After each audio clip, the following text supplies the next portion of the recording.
Hello, hello, hello, everybody. I'd like to welcome you. I'd like to welcome you. It's coming to our My Life, My Story. We're going to have a very special presentation today. Before we get started, I'd like to ask you to please turn off your cell phones if you happen to have them with you. And that's my only announcement. Right now, we're going to turn it over to Don Gill, who's going to tell us his amazing story about volunteering. So I'm going to let him take it from here. Thank you, Carrie. And thanks to Jan and Don back in the control booth. And they have the ability to turn you off. So, so I need to, yeah, I need to be real careful what I say. I'd like to introduce some guests that I have with me, Patty and John and Tom and Dee and Sam and my wife. They're setting up in the front row. I'll, I'll refer to them a little bit later. Um, Rain, Wind, and Fire. It must have been the poster. There's an awful lot of people here. Rain, Wind, and Fire, that's going to be the topic of my talk, but I'll get to that a little bit later. I want to start back at the beginning. The beginning happened in Shawnee, Ohio in 1937 on St. Patrick's Day. And that's where life started for me.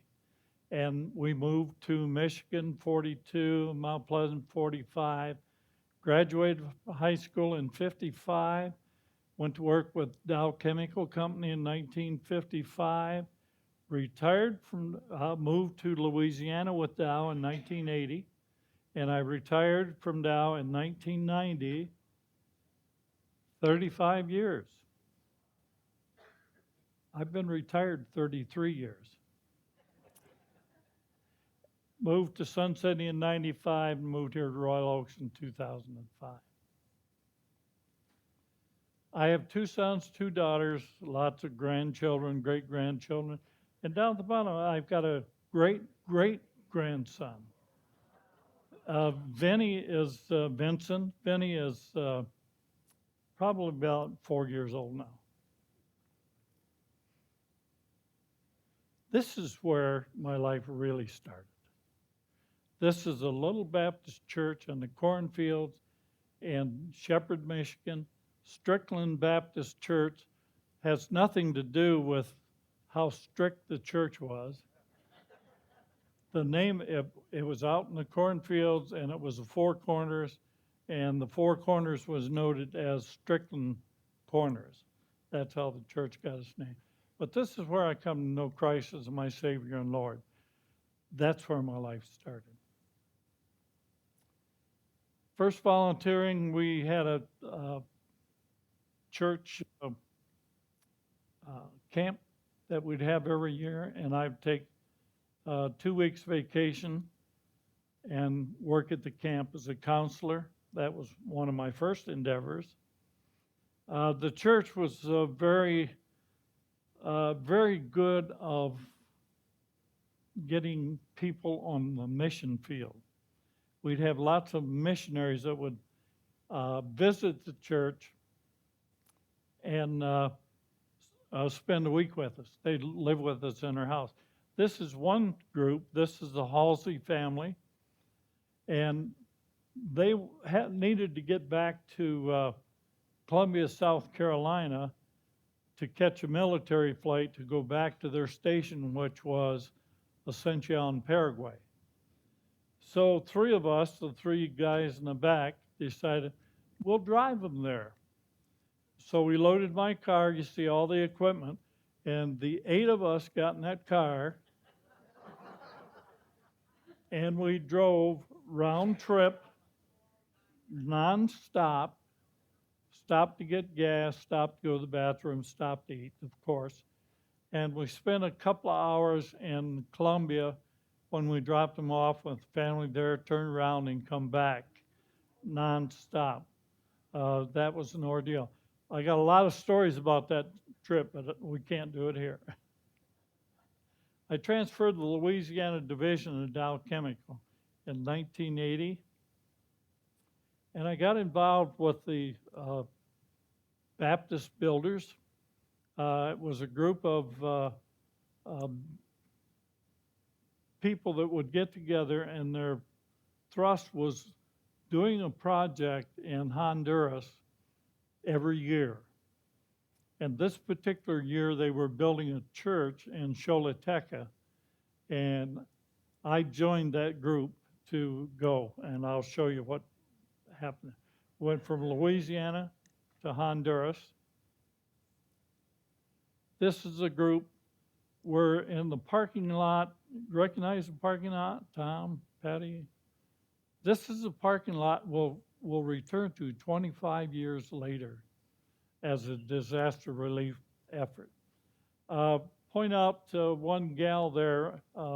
This gal here is Vivian, and down at the end is her husband Jack.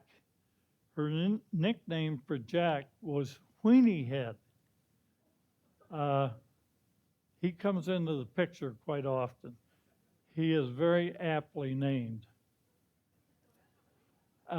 We got on the bus there at the church, took us to New Orleans. We got on this plane. Stay at home, stay alive. That's the name of the plane.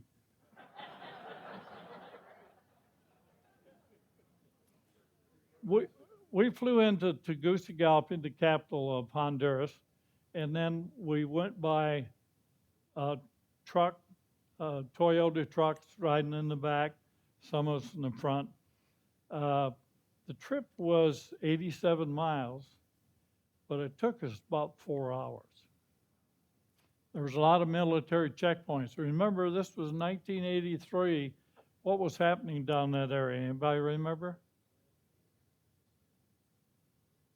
The Contras and the Sandinistas, right? And right in this very area. So the trip took a long time to get there. And other than checkpoints, notice the curvy road over on, and I didn't realize this till I was putting the slide together, but that looks good, just gripping for that. That's what the trip was like. This is what the church looked like. They would send down teams for 1 week for however long it would take to build a church. So when we got there, this is what the church looked like. We were framing the windows. They weren't framed. The doors weren't framed. There was no entryway on the front of the church. There's the entryway. This is kind of what it looked like after we finished our week there. It did not have a floor in the church. I'd say the church was the size of this width of the auditorium. It was a pretty good sized church. This is what the floor looked like. The lead on the team, he asked me if I would take the lead with a group and pour the floor in this building the week that we were there. Piece of cake. I said, when the cement trucks come. He said, we don't have any cement trucks. I said, okay, where is the water hose? He said, we don't have any water. And I said, how can you mix cement without water? We had to drive about 3 miles. We'd take the missionary's truck. We'd drive about 3 miles. We'd dip water out of the river into the buckets in the back of the pickup. Then we would, too fast. Then we would take them to the building site, pour them into the open containers, and that's where we dip the water out to make our cement with. Wonderful. Times a gravel truck get here. We don't have a gravel truck. We got to have gravel for cement. Back to the river. So we drove back to the river, and we would dig gravel out of the side of the river bank, and take it back, unload it. And this is probably the biggest blessing in this picture. That's an electrical cord. It was an electric mixer. We didn't have to crank it. So, but notice the size. It would only hold 2 wheelbar loads at a time. Remember, we got to pour a floor this big with 2 wheelbar loads at a time. That's impossible. Here's where we started. We need to have the floor the level of the doorway. Notice the stakes in front of the cement. Uh, we didn't have levels or anything like that to work with. So what I did is I cut off a pole that was exactly the right length to reach from the ceiling joist down to the top of that stake. And then I went around the floor driving in stakes and measuring them with that pole. And that's how we finished the floor. Was it level? I don't know. It was parallel to the ceiling. Kids everywhere. We loved them. And a lot of stories about the children. One, Weenie had come into play here. The missionary told us, whatever you do not, the ladies would, we had my wife and 2 other ladies in the group, I believe.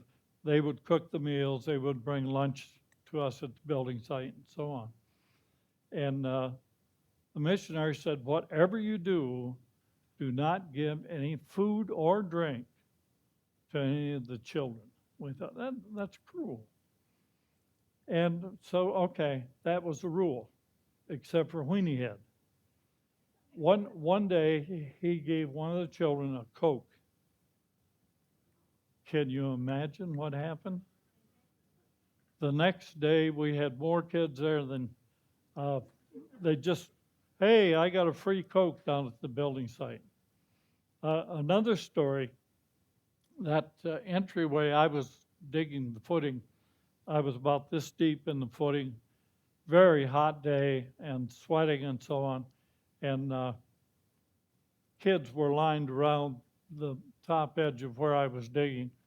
And I heard one of them say, "Gringo loco."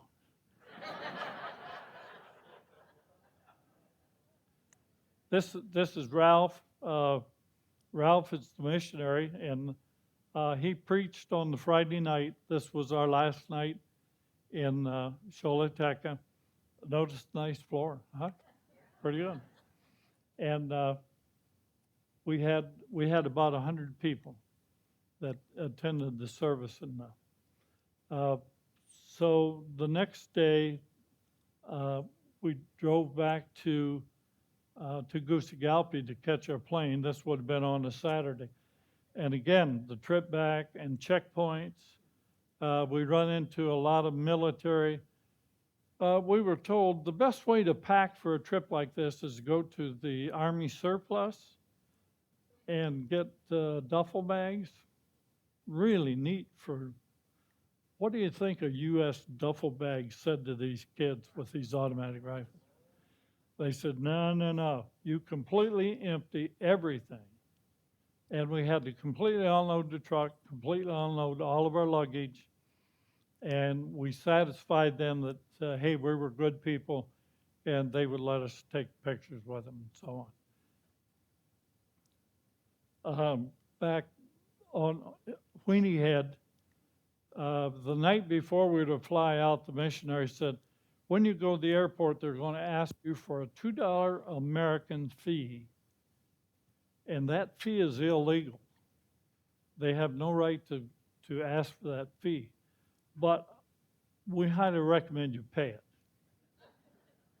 Well, Weenie Head, he got up to the window and he said, I understand this is illegal, and I'm not going to pay it.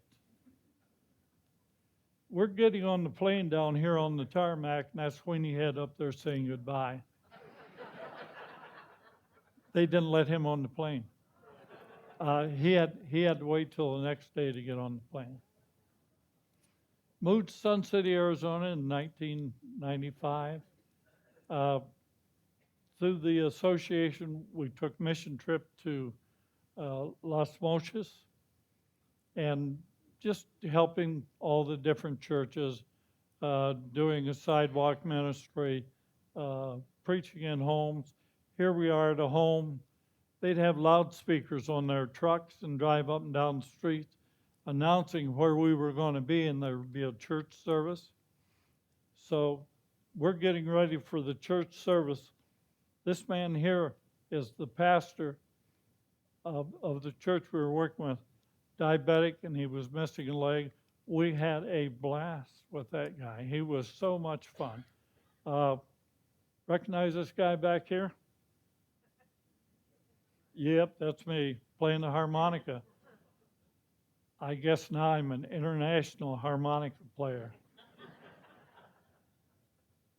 Okay, rain, wind, and fire. I want to start with Katrina, which we were not involved with the big picture that I'll be showing later, but the church asked me and two others to go after Katrina and see what we could do to assist with that church or the churches. So I have information. We got there after the floodwaters were gone and so on, but terrible, terrible what we. This is a view of the Ninth Ward. This is New Orleans up here, the Mississippi River. This down through here is the Ninth Ward. You see the little white splotches? That's roofs of houses. Where you don't see white splotches, the house is underwater. This community was completely, totally washed out. We were able to drive down through there. Like I say, the floodwaters were gone, and we were able to drive down in there and see some of the devastation after the fact. This is Hurricane Katrina. Notice Alabama, Mississippi, and just to the left of Mississippi is New Orleans. It's going to be a direct hit. It's a Category 5. In April, there was 480,000 people in New Orleans. After the flood, there was 230,000. It's gaining, it's back. It's probably close to 400,000 now. But the people, there was 1,392 deaths contributed to or caused by Katrina, and the property loss was $170 billion. That was the second largest natural disaster in the world in history. Can anybody think of the first? No? Yeah, that would have been bad. It was Japan. It was a earthquake in Japan and the tsunami. That was the only natural disaster that was larger than Katrina. This is a picture of the interstate, all flooded. This is a 17th Street canal. We stayed in Metairie, which would be on the left side of the canal. You can see where the canal was breached.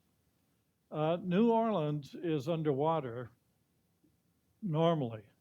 There's places in New Orleans that's 8 feet below sea level. I was told when I first went to Louisiana that if you dig a 4-foot hole in New Orleans, you're going to have 8 foot of water in it. But you can see the breach happening here. So on the right side, that's New Orleans and everything downstream. They're repairing the levee. You see the cranes back there. This is later. This is in November.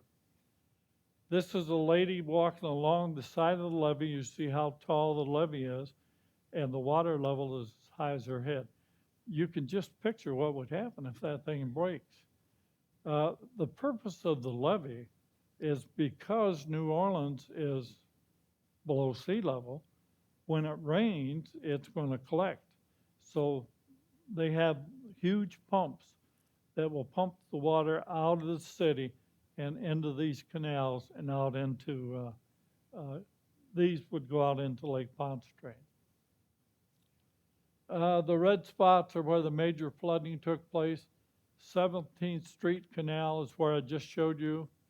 We stayed on the left side with the church in Metairie. We were just down there about a week. The major flooding, the lower ninth ward I showed you earlier, down into Chalmette. What happened in Chalmette? History buffs. Chalmette, Louisiana.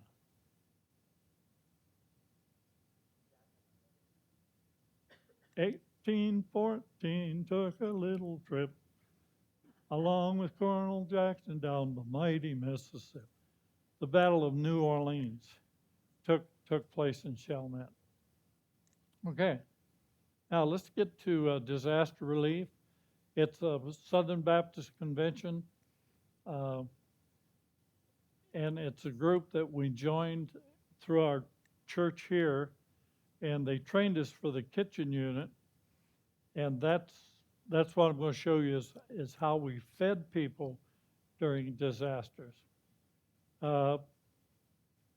This is 3 people from our church, and we were always available. We were healthy at that time, and we were always able.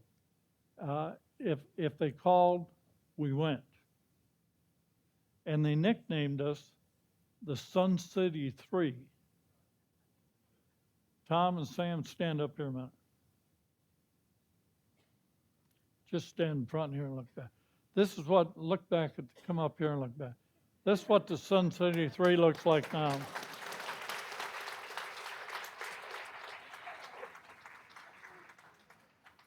What a joy it was to serve and just being available and going. Okay, our first major call out was the Witch Creek Fire, which happened in October of 2007, and it was in Ramona, California area. That's where we were. This is what it looked like. Our purpose there was to feed the people. The people couldn't be anybody that was there, the firefighters, the people that lost their homes due to the fire. We were set up in a church parking lot. And I want to show you how we cooked 30,000 meals in 6 days. We left home on October of 2007. We came back in November the 5th of 2007. We were gone 6 days. Ramona, California is up in the mountains north of El Cajon. Remember we had a time driving. The highway was very, very crowded. It was people coming out to get away from the fire, and we were going in to set up to help the people. This is the town of Ramona. We set up our kitchen in the Grace Community Church parking lot. And we would sleep and rest and whatever in the neighborhood Baptist church. They were a couple blocks apart. Our purpose there was missions, and we're there to show the love of Jesus. Matthew 25:40. You used that in your talk, right? And it is, whatever you did for one of these, the least of these, my brothers of mine, you did for me. That's why we were there. This is what we found when we arrived on site. We had taken all of our equipment with us, Patty, the 2 trailers and everything, and never had to use it because California had their stuff set up. So we had semis full of food. We had refrigerated trucks full of frozen food. Look at the food, pallets of food. These are 6 number 10 cans in each box. Look at that. Chocolate fudge pudding, sweet green peas, beef stew. We feed them very well. And truthfully, it's very, very good meals that we would put out. We had a crew that joined us from the Northwest Association, and there was, I think we had about 40 people altogether with our 2 groups. Yeah. So they come to help us perform these duties. So we get a request that we need to have 2,400 meals ready by 10 a.m. We were always having problems. These numbers would constantly change. Tom and Sam, if you remember. Yeah, and Patty's still in it, and she said it hasn't changed a bit. We need to determine the type of container we're going to use, how to cook the meal, how many hours it's going to take, and what time do we need to start. The containers we use are Cambros. The Cambros are steam cleaned. Sam was our expert steam cleaner. And we would line them with food grade linings. Still do that, Patty, right? And then the food actually goes into the liner, and it doesn't go into the Cambro itself. So we need to have the Cambros ready to put this food in, all over the place. Steam cleaner, when we get the Cambros back, we steam clean them, and then they have to be sanitized. We have a dip that we take them through. So the Cambro itself is very, very clean, but we still put that food grade liner inside the Cambro. 2 very vital people. We have one person on the phone with the Red Cross. How many meals do you need? Where do they need to go? What time do you need them? And so on. And another one on the phone of, we're out of green peas. We need more green peas. So constantly very vital part of the system. We need to tag the Cambro as to what's in it, what's the date, how many servings, size of the serving, the destination of where it's to go, and the ERV number. The ERV is the Emergency Response Vehicle of the Red Cross. So this one is going out to Mesa Grande number 5. So that's a feeding station that the Red Cross would pick up the food that we would cook, and they would take it out to the feeding station, and then they would feed the people that show up at that station. We would have devotions. We always have devotions. And so we'd get together at night, and we'd talk about the day and what happened during the day and so on. And then after devotions, everybody go to bed except Tom and Sam and I, and we would set up and we would fill out these tags so that we could tag all the Cambros and have them ready in the morning. At this one particular devotion, you saw there was quite a few ladies in our group. What happens when a group of ladies get together?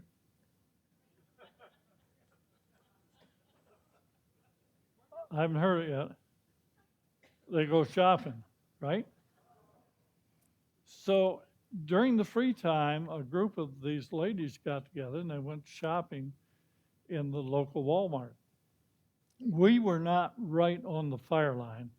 We could smell the smoke, see the ash and everything. So Ramona was still open, all the stores and everything. So they went to the local Walmart. They were telling this story during devotion. And they a couple of them run into this young man and his little son. And they got to talking to him. Do you go to church? And he said, I'm a Christian, but I really haven't been going to church much lately. They said, well, live nearby? Oh, yeah, we live down on. Did you have any damage? Oh, yeah, we lost everything. Everything. They showed these two ladies some pictures, and in one of the pictures was a little boy's bicycle. This is hard, hard to get through. And little bicycles all burned to a crisp. So these two ladies go find the other ladies, and they get their heads together. How much money you got? How much money do you have? And they got money together and went back and found the man and his boy and took him over and bought him a new bicycle. That's what this is all about. It's just loving people in whatever way. But anyhow, we would tag them. We would know where they needed to go and what time, so we would have the Cambros all lined up in order. The ovens would hold 40 pans. There's 480 meals in 40 pans. We need 2,400, right? So 2,400 divided by 480 is 5. We have to load the ovens 5 times. One oven load takes an hour. They have to be ready by 10 a.m. 5 hours before is 5 a.m. Remember, we were up late filling those tags out, remember? The ovens must be preheated and loaded by 5 a.m. We must set our alarms for 4 a.m. Typical day when you're out in the field. Here are the pans. We're cooking lasagna. So it comes in pans. Each pan would serve 12 people. So the warehouseman would bring the food from one of the trucks and on a pallet and set it. We would unload the boxes, set them out, let them thaw a little bit. Then we loaded the ovens. Remember, the ovens would hold 40 pans, and it would take an hour to cook them. Then we would take that whole pan and put it down into the Cambro. Then in the feeding station, the Red Cross would take that hot pan of lasagna out, set it on the table, and then serve the people. Here, cooking some pot stew, cooking some peas. We had burners where we could cook a lot of things on the burners. Doesn't that look good? Potatoes and green beans. I'm not joking, the food was very good. How about pulled pork? Oh, and dessert. We had to have dessert. All these, remember the pallets of number 10 cans? When we got there, we discovered that in our kitchen unit, we only had 2 hand can openers.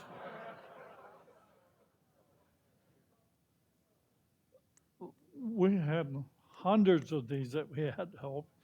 So anyhow, they run down and they bought out Walmart with hand crank can openers. Well, that wasn't working at all. And notice the lady is sanitizing each can. Has to be done before we open it. Well, there was a feeding station in downtown San Diego at the Qualcomm Stadium, and they closed that feeding station. So the manager come up to see how we were doing, and he saw what we were doing, and he says, "Oh no," he says, "I got just what you need." And this is Sam's favorite toy. This is the can opener that it's pneumatic. You see the knob on this side. There's another one just like it on the other side. You set a can underneath it, it'll set right in place. Then you hit both those buttons at the same time, and boom, it opens that can in one shot. What happens, Sam? And what happens? Just whatever you're opening, it all down. It was very messy, but Sam loved that. And we bought it. Uh, remember when we got back? Sam and I was on the um, committee at church, and we talked our church into buying that can opener for their kitchen. You're welcome. Here they're cooking and measuring. See the measuring cup. We need to know how many cups are going into that Cambro. Uh, they need 200 meals, so we need 200 cups of whatever we're cooking. That's the tote board. Across the top is the venues, all the different venues where the food is going. And down the side is what we're cooking that day. It looks like that's the day we cook lasagna, the very top one, right behind the lady's hat. And then what would happen when we would fill the Cambro and it'd be all ready to go, we would wheel it by this position and we'd tell them, okay, the beans for venue number 6 is ready, and they would put done on the tote board. So they would know when everything is ready to go. This is what the staging area looked like uh, for them to go to the different areas to feed the people. We would load their food out. Here's Valley Central High School. Here comes an ERV, emergency response vehicle. He's coming around to pick up the food. So he picks up the first one in line. We have all that planned. We have all that. We have that food cooked, so it's ready for them to go. The reason he's first is because he might have to drive 20 miles to get to his venue. So we have to have all that planned out and organized ahead of time. The firefighters had this picture taken and gave each one of us. I thought it was really nice of them to. This is my car. We would normally, I would drive to all call outs. Tom and Sam would ride with me. In the back is a shower trailer. I'll cover that a little bit more a little later. This shower trailer happens to belong to California. Here's Tom, all nice and clean. This is where we would sleep in the Sunday school rooms on air mattresses. Here's Sam.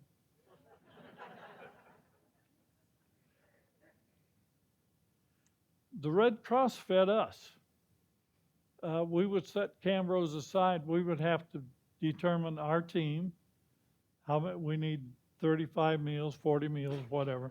So we actually had to set out the food for ourselves, and then the Red Cross would serve us.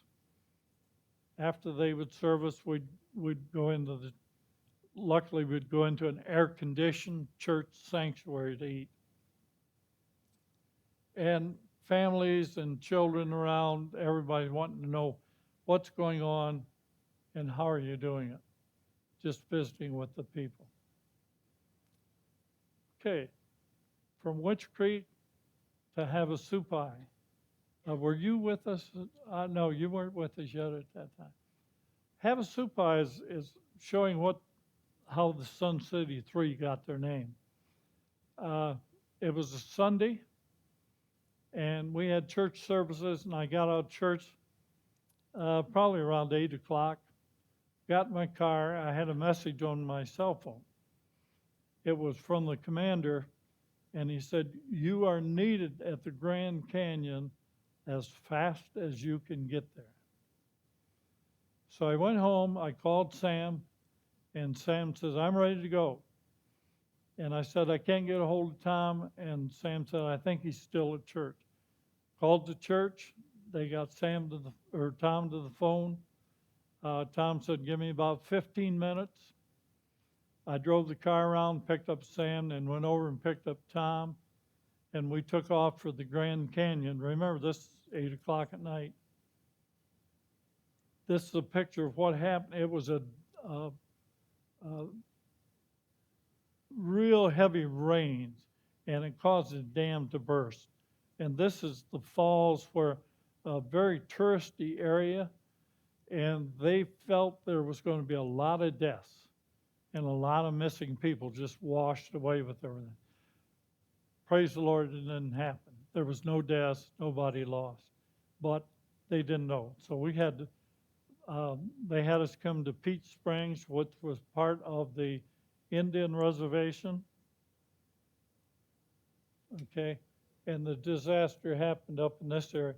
We set up in Peach Springs at a community center, and here's one of our trailers. This is how we carry our equipment. This particular trailer was donated by Ivan Hill Memorial. Ivan worked for disaster relief. When he passed away, he left this in his will too. We're setting up the kitchen beside a community center. Like I said, we really didn't feed a whole lot of people there, did we? In Peach Spring, it just didn't have an amateur radio. They called them in for communications. This is his shop, and that's the thing with the Havasupai is how we were able to respond. We left here probably before 9 o'clock at night, and we were cooking breakfast at Peach Springs that morning. Okay, next is Gustav, and that was a hurricane that hit Baton Rouge. We was called in a little bit later. We weren't called in immediately. We cannot, if there's a disaster in some state, we cannot just pick up and go to that disaster. We have to be invited. And so they asked us to come and fill in Baton Rouge. So we packed up all of our gear and we headed out. This is the big problem was wind and rain. The major problem was out of electricity. And so we brought with us a semi full of dry foods that we cooked and everything. We went to Baton Rouge September in 2008, all the way across the bottom of the United States. We're fueling here at Benson. We stopped at Benson to fuel our vehicles, and got ready to leave, and Tom's in the center of the picture there. Tom started to get in the car, and he says, "Hey, Don," he says, "guess what just happened?" And I said, "What?" And he said, "A guy wanted to know," he said, "Hey, what's this all about, all these trucks and everything?" And Tom said, I told him the story, where we're going, what we're doing, and why. And Tom said, I started to walk away. And the guy said, "Hey, come back here." Tom went back. He handed Tom a $100 bill. Tom says, "What am I going to do with this?" And I said, We'll find something to do with it. We're at the Cracker Barrel in El Paso. We stayed overnight in El Paso. And just here's a crew. We stayed in Red Roof Inn right across the street. There's Patty right in the middle. The manager of the Cracker Barrel wanted to know what was going on. So we told him the story of what we were doing. And he gave us a case of caramel corn to take with it. We needed that. Remember the parking lot I talked about earlier?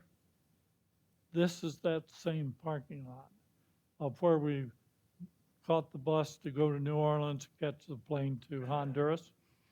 25 years later, we're back in that parking lot. This is our kitchen set up.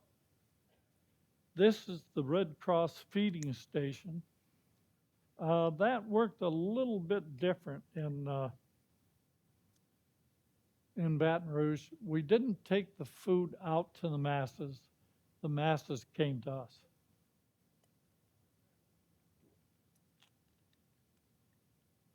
What we would do is we would cook the food, and then we would put them in the Cambros, and then we would wheel them down to the feeding station where the Red Cross was located, and then the people would come by there and pick up their food. Uh, Cadillacs, Rolls Royces, and everything. They were on electricity. They didn't have any way of cooking or so this is a feeding station, and what they would do is they would actually take the food that we had prepared and put in these Cambros, and they would put them into styrofoam containers to make a meal. That you'd have your meat, vegetable, fruit, dessert, whatever would go in that, and then they would fill those up and stack them up. Here's Tom talking to somebody in line. Look at the cars. Look at them. Hundreds of cars, and they were zigzagged in the parking lot of Parkview Baptist Church, waiting to get into this line to come by. Our kitchen was here. Tom would stick his head in the window, how many meals do you need? And they would say 5, and Tom would raise 5 down to the feeding unit. So they would have 5 meals all ready to go and in a bag by the time that car got there. And when it got there, they'd just hand the meal through the window to them, they'd take off. So we handled this line of cars in a hurry. We got them through there. A little bit different. This is Patty, stand up. This is Patty, turn around and let them.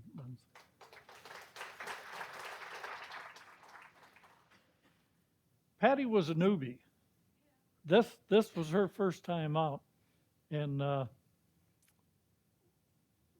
we trained her well.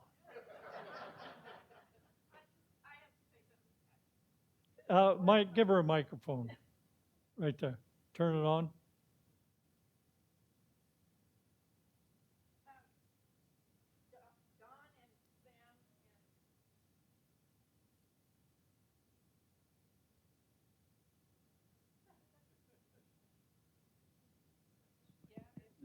You ready? Okay, yeah, she just turned. Okay. Don and Sam and Tom were my mentors on this trip, um, and my husband has been such a support. He's not in DR, but if it wasn't for his support, I couldn't go. And eventually, through all of this, I became the feeding unit manager for the state, and then for 4 years, I was the state director for disaster relief. But the foundation for all of that was Don and Tom and Sam, and they really, I learned so much on that first trip, and I'll let Don say the rest. Thank you, Patty. She worked hard too. The electricity came on, and this church had a K through 12 school on campus. And so when the electricity come on, they started the school back up, and the school children would come over to see what we're doing, and Patty would take them aside and explain what we were doing and how and so on. Patty this is a flyer that came out in September of this year. That's Patty, and she's head of the feeding unit for the Arizona Southern Baptist Convention. Thank you, Patty.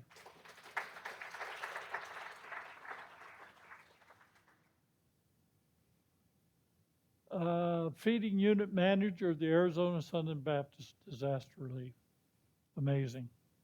Thank you. Okay, we had to have breakfast. 10 dozen eggs. Scrambled the eggs. This was in Baton Rouge. We had a chainsaw crew that joined our group. They stayed with us in the Sunday school rooms, and we fed them. They were all part of our crew. They came from Florida, and there must have been 8 or 10 of them. They brought a trailer loaded with chainsaws, sharpeners, new blades, gasoline, everything you needed for chainsaws. Uh, Here we're cooking pasta, and pasta you had to keep it moving. You could not stop because it would burn. Tom wouldn't stop to get a drink of water, so I'm feeding Tom a drink of water. This is showing how we load the Cambros. We measure what we're putting into them. This is a steam kettle that we did not like, and Patty was just telling me they got rid of the steam kettle. We just couldn't get it to work right. This is our trailer, of our shower trailer. And you notice the barrels in front. We had one person on crew that the only thing he did was take care of the shower trailer. That meant he kept the towels washed and dried. That meant he kept our clothes washed and dried. He slept all day long, and he was awake all night. In the back of this trailer was 2 washing machines and 2 dryers, and he would work washing our clothes. We'd have our names on our clothes, and then he would do the towels. We'd get a lot of use out of this. The line crew, remember the line crew would come by? They'd come by on the street in their big bucket trucks, and they knew where to find us. And they said, "Can we use your shower trailer?" And so they would come in and take their shower. This is the dirty towels, the clean towels. One of the chainsaw crew had a tree fall on him and broke his leg. Oh, man. Here is Sam signing his cast, and they're getting ready to ship him back to Florida. This is my good friend. Remember, I worked for Dow Chemical in Midland, Michigan, transferred to Louisiana. That's my good friend Bob. We worked together in Michigan. Bob transferred a couple of years before I did to Louisiana, and then we worked together in Louisiana. So they lived probably 3 miles from where we were set up. I told Bob, I said, "We need ice cream." And remember, the electricity's out. Bob knew a manager of some store that had generators that he kept his freezers going. And Bob and Marge went and bought the ice cream. Marge made her famous fudge topping, and we had our ice cream. We would have devotions every night when we're out on call. Everywhere we go, we get together at night, and we have a quiet time, a time of reading the Bible, of what happened to your day. Do you have anything you want to share, and so on. This was our last day, and the commander asked if I would lead the devotions. And I said, "Yeah, I'll take care of it." This is Judy, and Judy is my pastor wife that I had when I lived in Louisiana. So I called Judy, and this is, she married a retired pastor after Ben died. And they said, "Yeah, we'll come and share." So he's playing, we're singing, and we were tired. We were there 2 weeks, and I told you what the routine was. What little sleep we did get, we would be soaking wet. Just, it was so hot and steamy, we would be soaking wet. I picked the song for me and Judy to sing. This is the crew, part of the crew that's sitting around. We're in a room of the church having devotions. This is my song. "Lead me on, let me stand. I'm tired. I'm weak. I'm worn." We were very tired. We left We left there, caravaned home. Uh, I was the lead car, driving the car I showed you earlier. I was passing this semi truck. And when I got just about halfway around, I could see a police flasher way down the road. So we had to get over. Well, my intent was hurry up and get around the truck, and then we could both get over. The truck didn't think that. He decided he was going to get over while I was right beside him. That was the closest I've ever come. I was scared to death. I could not look at the truck. I knew he was very close. All I could look at was the shoulder, and then a very narrow shoulder, and then a deep ditch. And so I'm driving, and I'm looking over, and I'm watching down at that ditch, and I can't look at that truck. Tom, I think he saw the truck, but it was close. Anyhow, I was able to brake, get back in line. Away we went. When we would caravan, we'd be able to talk from one car to the other, and the phone come on. It was Patty,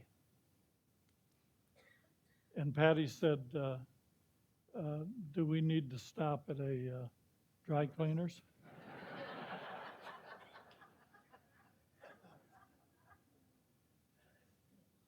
And lastly, Yarnell, probably the saddest of our call-outs. Everybody here remembers what happened in Yarnell. We lost 19 very fine young men during that time. Our call-out there was a little bit different from any of the others. We really didn't cook. We fed them, but it was mostly by making sandwiches and fruit and fruit cups or stuff that we could hand out to them. This is a temporary memorial that was set up at the time that we got there to Yarnell. And there's a permanent memorial now. Has anybody been there? Okay, there's a few. My understanding is about a 4-hour trip to, yeah, you have to do a lot of hiking to get to the memorial. That takes you to the actual spot where they were lost. Here was a couple. They always come to call-outs and hand out Bibles. We were set right up the main street of Yarnell. The first unit is our little kitchen unit, little mobile kitchen unit, and we could make sandwiches and we could do a little bit of cooking. We didn't do a whole lot. Here was one. Remember him, Sam? One of Sam's favorite characters. He was there all the time in this chair. I looked at a rainy day and the rain's just pouring down. I looked up and here comes Samaritan's Purse. Anybody here familiar with Samaritan's Purse?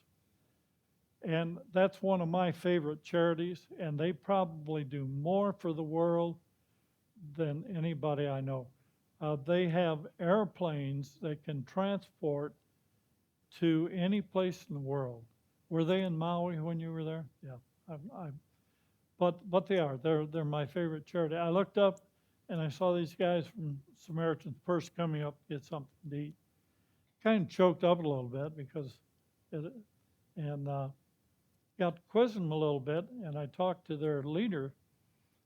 And what Samaritan's Purse will do is when there's something like this, the team was there to help clean out houses that were burned out and so on and so forth, just a cleanup crew. They would call the local churches, like the ones in Yarnell, and they'd say, we need 25 healthy young people. And then they would show up, he would show up, they would gather these young people together in a classroom and tell them what was expected of them. They'd have all the tools and equipment for them to use, and then they would go out and do their job. And I thought, what a wonderful story. I really appreciated them showing up. Here's the crew that was in Yarnell. This was in 13. Yeah, we're 10 years younger than that. What happened?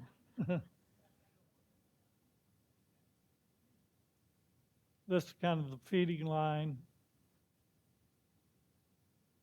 wash stations. One of the things we do is we had to be exceptionally clean. Uh, we were under the auspices of the Food and Drug Administration. If they wanted to inspect us, they could, just like they do any kitchen. And we had to be clean. We had to wear gloves. If we caught somebody without gloves, we would tell them. Or if we just mistakenly picked something up off the sidewalk with our gloves on, and somebody said, change your gloves. But we had to be really clean. We would have a time of get together once a year. Do you still do that? You have your group get together. And we were there, and I was about half asleep, and like most of you. And I heard the number 3. They were giving out awards, and they were giving out the Volunteer of the Year award, and I heard him say 3, and I kind of woke me up. And they said, "Yep, we're going to give out 3 awards this year, and we're giving it out to the Sun City 3." So we were.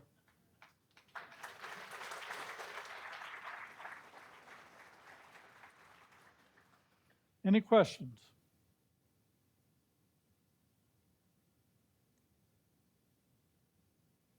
Some different microphones around. Tom, you want to say anything? Sam?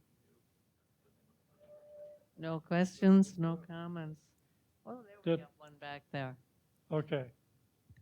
I sort of have a question. It looks to me like you have unlimited food resources. Were you ever without things that did not come to you? No, we always had enough, and the food resources come from the government, Red Cross. Those acres of food that I showed, that was all brought there by the Red Cross. Uh, the, the, the thing that we had enough food, and the thing that would concern me is, did we cook enough? Are we going to run out? And probably worse than that is we cooked way too much and we have to throw it away. That happened in Baton Rouge. There was a feeding station off-site, and the Irv come and picked up the food, went out. He come back and he had, I believe, about 200 meals. And he come back and he said, nobody showed up. So he had these Cambros full of good food, and food stays in forever, and a Cambro will stay good. And about 200 meals. And I said, I'm not going to throw that away. I cannot throw 200 meals away. Well, I lived in Baton Rouge. So I called my church and talked to the secretary, and I told her the problem that we had, and could she help me out? And she said, I'll call you right back. She called me back, and there was a feeding where they were feeding the homeless and underprivileged and everything on the other side of Baton Rouge. She had called them and wanted to know if they wanted 200 cooked meals, and they said, yes, we do. So we got rid of that. But yeah, if we end up with too much food coming back, that hurt. The face of disaster relief feeding is changing, like everything does in the world. It changes, and in the past, we have always had our food provided by the Red Cross because they're the ones who ask us to come, and so they provide the food. There are many new organizations getting into the disaster feeding arena, and some of them, or a lot of them, are providing their own food for the Red Cross. And so the Red Cross doesn't have to pay for those meals. And so they are turning to those organizations like World Central Kitchen and Operation Barbecue and some of those that are raising their own funds through advertising and whatnot. And some of them are celebrity based. The World Central Kitchen is run by a celebrity chef, and so he has a lot of friends that are very well heeled. And so they provide their own funding. So the Red Cross is beginning to turn to those organizations more and more. And disaster relief feeding has, just in the past 2 or 3 years, we have begun to shift our the way we do things a little bit and not depend so much on the Red Cross's funding for when we respond to disasters. In Florida last year, when we responded to Hurricane Ian, there were 3 Red Cross kitchens, but there were 2 that were supported by the Salvation Army and 4 that were supported by the state of Florida. We have begun to explore the possibility of Southern Baptists being able to fund our own feeding operations for the larger disasters. And so the North American Mission Board has hired a full-time person to be a fundraiser specifically for Southern Baptist disaster relief feeding. And so the picture, the landscape changes over the years, and so that's the way we're beginning to do things now. Thank you. Any other questions? Good questions. Did I miss the part where you explained how a guy could have Queenie as part of a nickname? Queenie Head. How did you get that? What is- Queenie. Queenie Head. Queenie. Queenie. And how do you get that nickname? His wife gave it to him.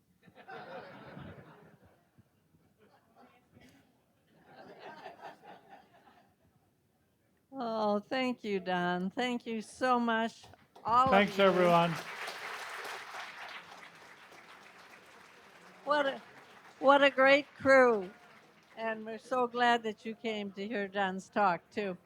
Before you all leave, we don't have any Okay, meetings on in stage. December at all, Yeah. but in January, be sure to come back. Shirley? Chris Griffiths is going to be our first one Shirley? on January 8th. Thank you He for wants us coming. up here for a photo